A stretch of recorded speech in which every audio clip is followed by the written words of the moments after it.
There are many misconceptions in the IT and the software development industry and professions around the concept of Agile. And so I'm starting a new series called When Agile Goes Wrong to explain to business analysts, software developers, project managers around what some of the challenges are that they're going to experience because of the fact that there are so many organizations that are attempting to go pure Agile. And the very first issue I want to address is an issue that came up in one of our one-on-one conversations last week with one of our members. And this issue has to do with the fact that there are many customers on the business side of the organization who are told or they're taught that going Agile gives them a level of flexibility that just simply does not exist, okay? So the misconception here is that many customers are believing, for whatever reason, that just because their organization has gone Agile or gone hybrid Agile, it gives them the misconception that they now have the flexibility to change the requirements that they have provided to the project team at any given time. And that is a major problem that is going to affect you as a business analyst. It's going to affect if you're a project manager or a software developer. This video is also for you. It's going to affect the way that you're doing your work.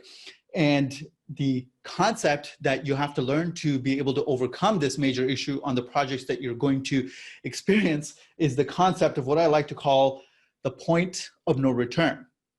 And let me explain to you what I mean by this, okay?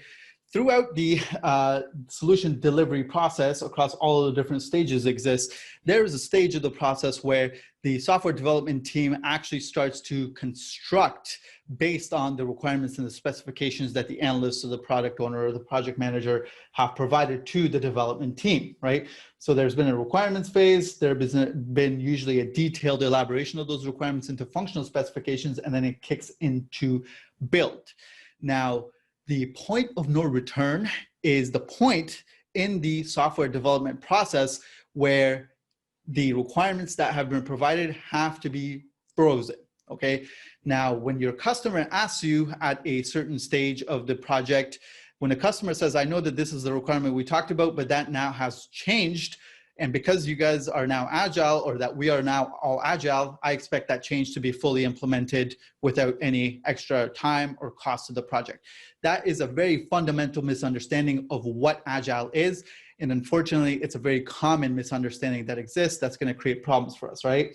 The point of no return is the indicator that you have to use to determine and that you have to be able to explain to your customers about where it is in the build process that you can and cannot absorb a change that they're asking for, okay?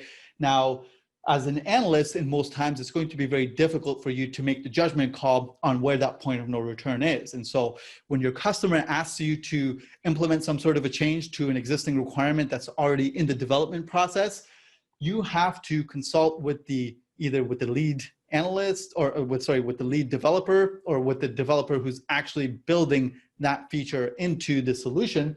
You have to go to them and you have to get their take on whether that change is acceptable or not. And depending on where that person is in the software development process for that feature, they can tell you whether they have passed the point of no return or not, all right? And I'll talk in a separate video about how you handle these different types of changes. But for this video, I just want you to understand this concept of the point of no return, because it's a concept that you're gonna have to bring in up over and over again in a world that's becoming increasingly confused about the concept of Agile.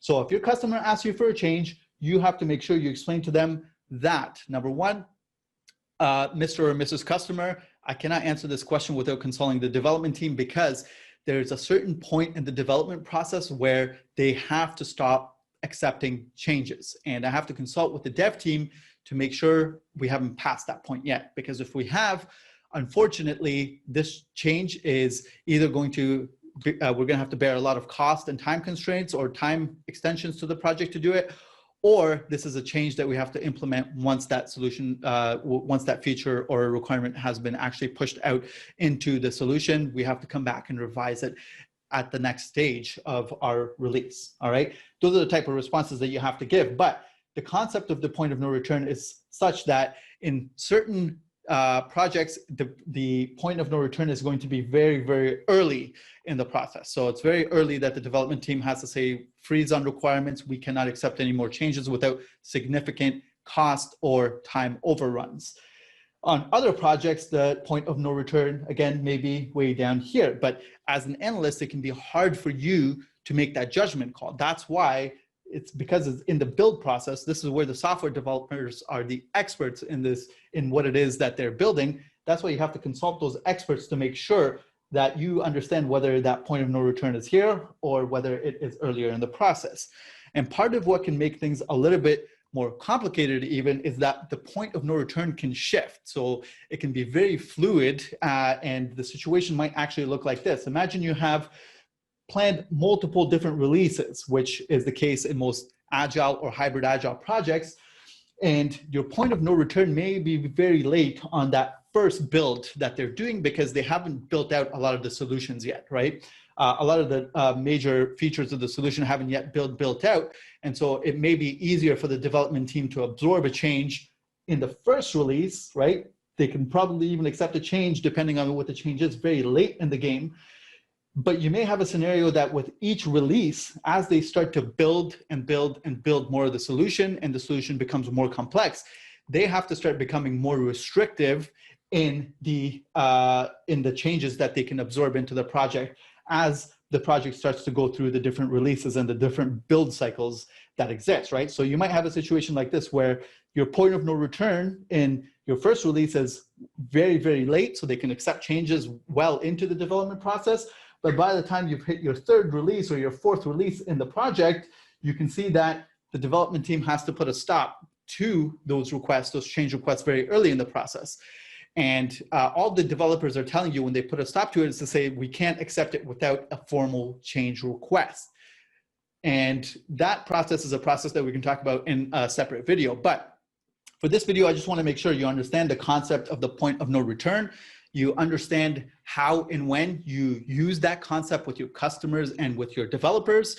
And especially in an increasingly agile world, if there is the misconception out there that your customers have, or your sometimes your IT management might also have those misconceptions. A lot of external vendors who are trying to push the Agile agenda into different organizations are a lot of times going to not even understand the fact that development has constraints, right? So as an analyst, you need to make sure you're very well equipped with understanding this concept.